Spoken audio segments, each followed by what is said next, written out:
Hey guys, so today I am back with another vegan cookbook review, and this time it is You Won't Believe It's Vegan by Lacey Sher and Gail Doherty. So this was just the second book on my shelf. I didn't pick these in any specific order. And this was actually another book that I had never made anything out of. I'd wanted to for a really long time since I bought it, but I just never got around to using it. And some of the recipes did seem a little intimidating, which I'll get into when I give my review of the book. So I will just get into the review now. So just a few things about the book. It starts with the introduction, like most vegan cookbooks do, or any cookbook really. There's just an introduction on the book. There's some information about kitchen equipment that they think are essentials, and then some that they think are not essential.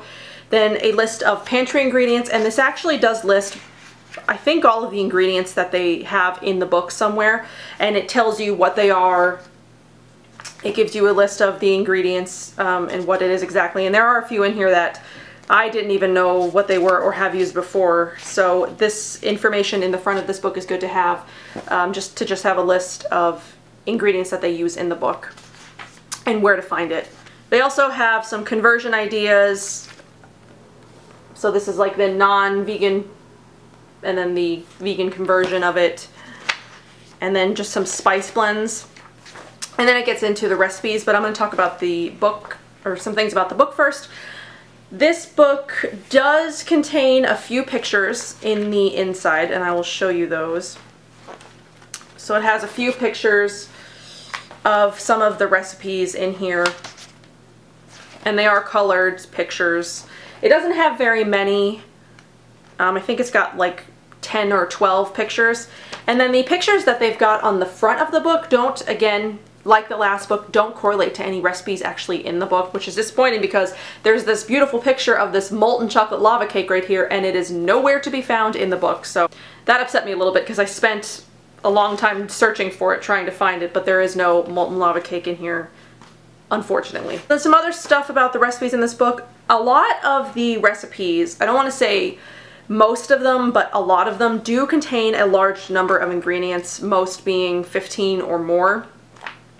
So that is one of the reasons why it took me so long to get to this book, is just because the ingredient lists can be kind of intimidating for these recipes, and the recipes themselves can be pretty time consuming, especially since the recipes don't include prep time or cook time like the last book did. There is no information about how long it would take you. It just gives you the suggested serving size each recipe makes. And then it also does not list any nutritional value on any of the recipes either. This book does include a mix of recipes that include tempeh, tofu, and seitan, as well as lots of other recipes that include none of those. So if you, this book does have a good balance of mock meats and tofu and vegetables. I would say that this one probably isn't gluten-free friendly, just because a lot of the ingredients do contain like wheat and stuff like that, but I mean, you could definitely look through it yourself and see that if it's something that you can easily convert the recipes to just by using like a gluten-free flour mix or pasta or something like that. But it just might be a little bit more difficult for someone who is looking for gluten-free, because they have to make conversions and things like that. And then the last thing I've got here is that this is just a mix of quick and complicated recipes. So while there are some complicated ones, there are some in here that are quick and easy. So this book has sort of a balance. So this isn't necessarily a quick fix cookbook, and it's not necessarily, you know, like super complicated. It's sort of like in between. So now I will get into the recipes. And I do have pictures of all of these except for one, which I'll talk about when I get to that recipe. So hopefully the pictures that I've got load correctly this time, and there's not a problem like there was on my last video, which was upsetting. But hopefully these pictures show up, because a lot of the recipes that I made in here were really good. So I really want to share those with you. So I will again talk about them in the order that I made them. So the first one that I made was the Sea Caesar, or the cruelty-free Caesar. It's got a different name. So this one, it gives you the recipe for the Caesar dressing and then a salad base, and then you can either make it as a Sea Caesar with nori and hijiki caviar, or you can assemble the cruelty-free Caesar, which is black olives, sun-dried tomatoes, and some cheese. I did actually neither of those. I made the dressing, and I used sort of the salad base. I used romaine and carrots, shredded carrots. It also called for green and red cabbage, but I didn't do that. So I made the dressing, which I actually found it really compared to Caesar dressings that I've had in the past, and I really liked that.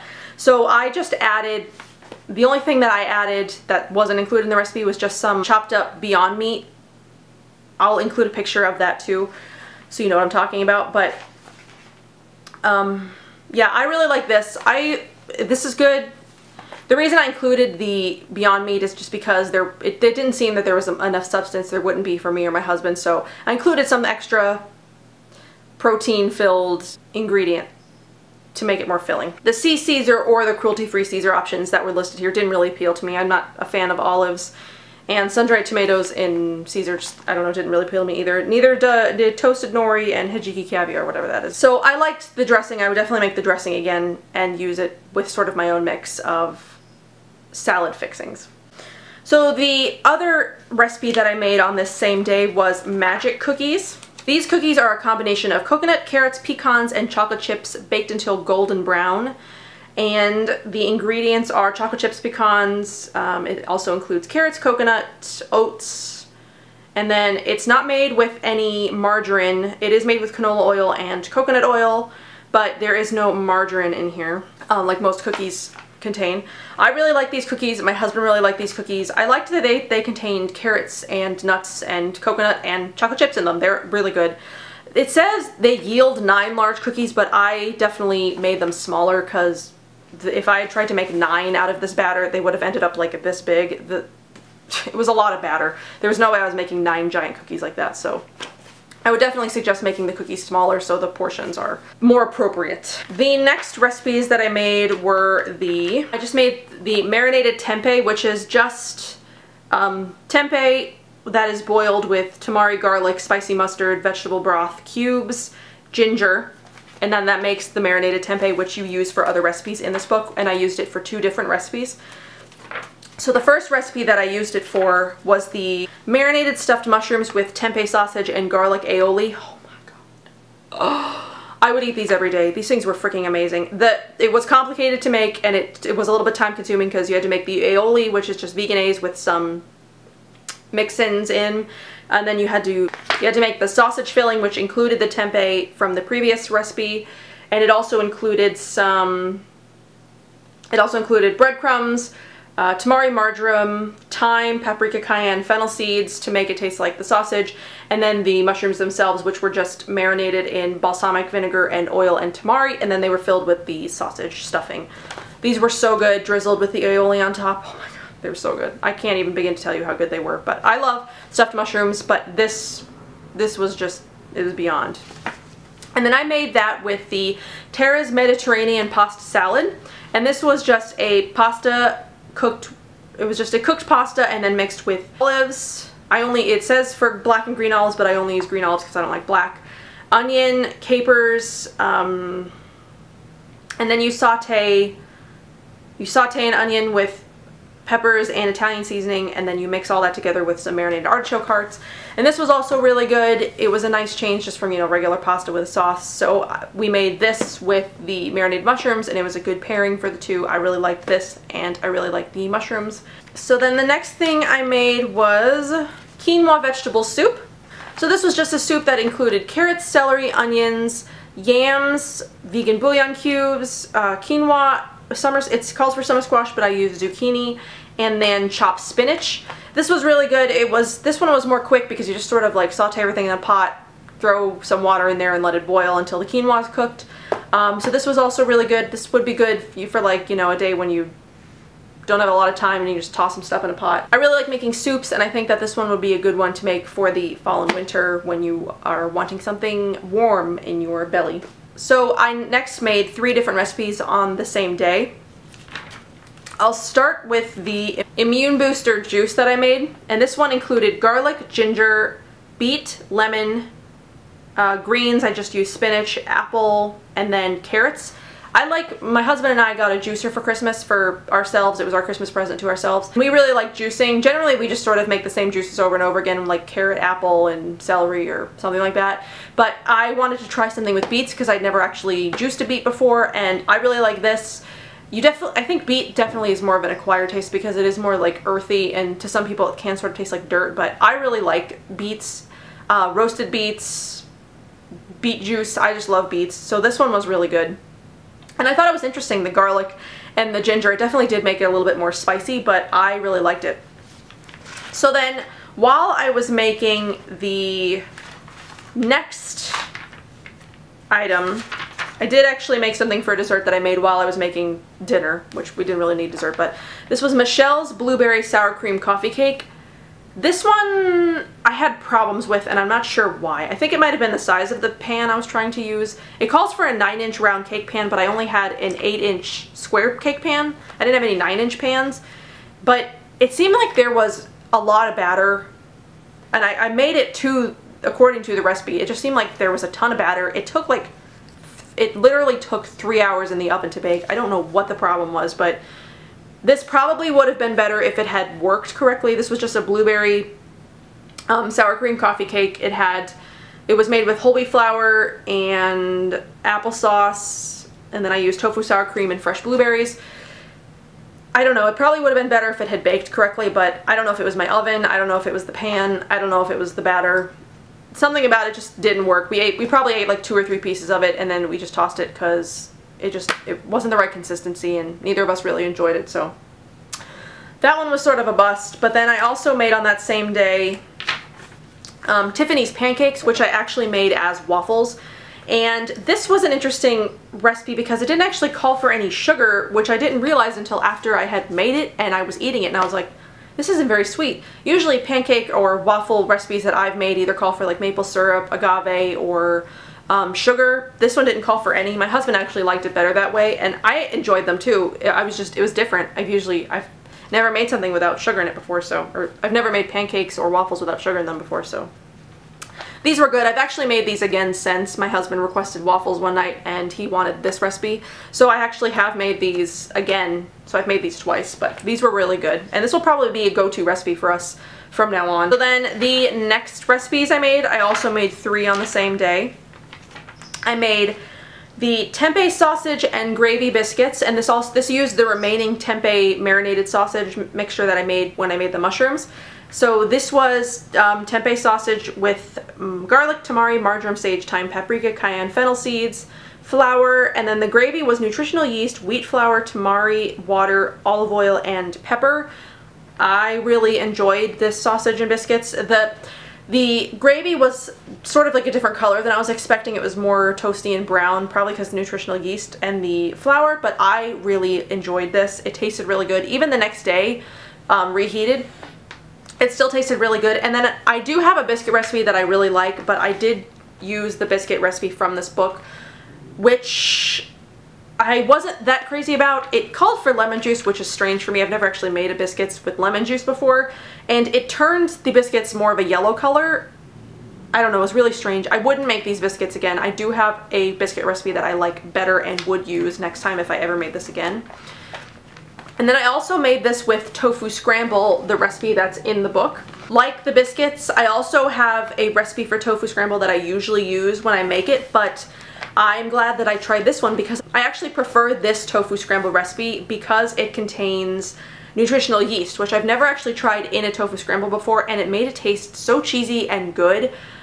This will definitely be my go-to tofu scramble recipe from now on. I really enjoyed this one. So then the last recipes that I made, talk about the one that we liked first, and then the one that I don't actually have a picture for because we didn't like it. So I made wild rice risotto cakes with leek and red pepper sauce, and these were really good. Just making the risotto cakes, I wanted to eat the risotto just out of the pan before even making it a cake because it was delicious. So this was yellow onions, carrots, celery, garlic, thyme, basil, long grain brown rice, and wild rice. I used a wild rice mix. And then it's veggie stock, white wine, parsley, vegan margarine, breadcrumbs, and then the red pepper leek sauce. This was really good. It didn't reheat well in the microwave, which my husband found out the next day at work, but then the next night for dinner I tried them again by reheating them in a pan, crisping them up in a pan, and they were really good that way. So definitely not reheating the meats in the microwave is not a good idea, but on the stove is good. And then the leek and red pepper sauce was onions, garlic, leeks, sauteed with red peppers, broth, and dill, and then it's blended to turn into a sauce because otherwise it would just be chunky. But that one was really good too. And then I made those with sauteed greens, which is just olive oil, chopped garlic, and then it calls for 1 bunch kale or other greens. I use just regular kale, and then water and tamari. This has also become a go-to recipe for me. I've made this kale recipe at least 3 times since I made them the first time. This is definitely my favorite way to make sauteed kale. I love the tamari and the garlic in it. It just is delicious. My husband really loves it too. I would suggest, I don't know, I never made kale a lot before. I like it raw and I like it in juices and stuff, but I've never actually cooked it, so I prefer it like this. So this has become also another go-to recipe for me. And the last recipe that I made was the barbecue tofu wrap with the homemade barbecue sauce that's on the next page. I liked the barbecue sauce. I thought it was going to be spicy, but because it says to use dried ancho chilies, but I don't know, maybe they're not really spicy. I thought they were, but maybe they're not. And I also didn't like this because the way that it calls to make the tofu, it says you can do it in the grill or on the oven, but because it was like bug season, I didn't want to do it out on the grill, otherwise I would have come in attacked by mosquitoes. I tried it in the oven. It wasn't successful. They didn't crisp. It didn't seem like they cooked, and I had them in the oven for twice as long as the recipe called for. And I even tried browning them on a stove. I don't know, something about this recipe just didn't work right. My husband did not enjoy it at all. I had a hard time enjoying it too. It didn't taste like much once it got in the wrap. I don't know if the barbecue sauce just sort of like lost its flavor. I don't know. I wouldn't suggest, this is probably the only recipe that I made that I wouldn't suggest out of the book. So overall, I do really like this book. There are a lot of really good recipes in this book, though they are, you know, time consuming and require a lot of ingredients to make, but I do recommend this cookbook if you are looking for something that is really good and you don't mind the longer cook times or longer ingredient lists. So you won't believe it's vegan. There were definitely some recipes in here that I couldn't believe they were vegan because they were so good. So, and lastly, for the vegan food item I'm choosing to review this week, it is the So Delicious Dairy-Free Cocoa Whip. This is actually an empty container. We already finished this. But this is a coconut whip topping that's supposed to compare to Cool Whip, which is made with hydrogenated oils and all kinds of disgusting stuff. But this one is made with organic coconuts, tapioca syrup, dried cane syrup, pea protein, and some other things that I can't pronounce. But this is gluten-free, vegan, non-GMO, and I can't show you what's on the inside. I've got a picture of it with some apple pie that I ate it with, but this is awesome. The first bite does really taste coconutty, but then sort of as it warms up and it sits on whatever it is that you're eating it with, it does sort of take on more of a flavor of the Cool Whip that I remember eating when I was a kid. So I think that this is amazing. I can't believe this is vegan. This is just so good. It's dangerous because I wanted to eat it right out of the container, which I used to eat frozen Cool Whip out of the container when I was a kid. I could tell you so many disgusting food stories of all the things that I used to eat when I was a kid. It boggles my mind now. But anyway, I won't be doing that with this because I'm trying not to be 800 pounds, but this is really good. I ate this with apple pie that I got at Whole Foods. I found this at Whole Foods, and it was on sale when I bought it. It was like 2 for $8 or something, but I only bought one because I didn't want to, you know, have too much of this stuff sitting around. But I think they also have a light version of this. I'm not sure what they use to make it light, but I never buy anything light. I only buy things that are, you know, full fat. I just feel better that way. I don't know why, but this is really good. I would recommend you pick this up and try it if you can find it. It's good. I mean, I would eat it with anything. Ice cream, you could eat it with cobbler or pie or whatever you usually put whipped cream on. Oh, this would definitely be good for the upcoming Thanksgiving pumpkin pie season. Yeah, okay, I'm gonna have to buy another one of these for that, but I recommend this. Definitely love this stuff. So this is definitely better than the macaroni and cheese that I tried last week from Earth Balance. So this one's definitely a winner. So I hope you enjoyed my review of the cookbook and my vegan food review. So if you have any comments or suggestions on how I can make these segments better, or if there's anything that you would like to see done differently, definitely let me know. And I will see you in another couple of weeks for another cookbook review. Thanks. Bye.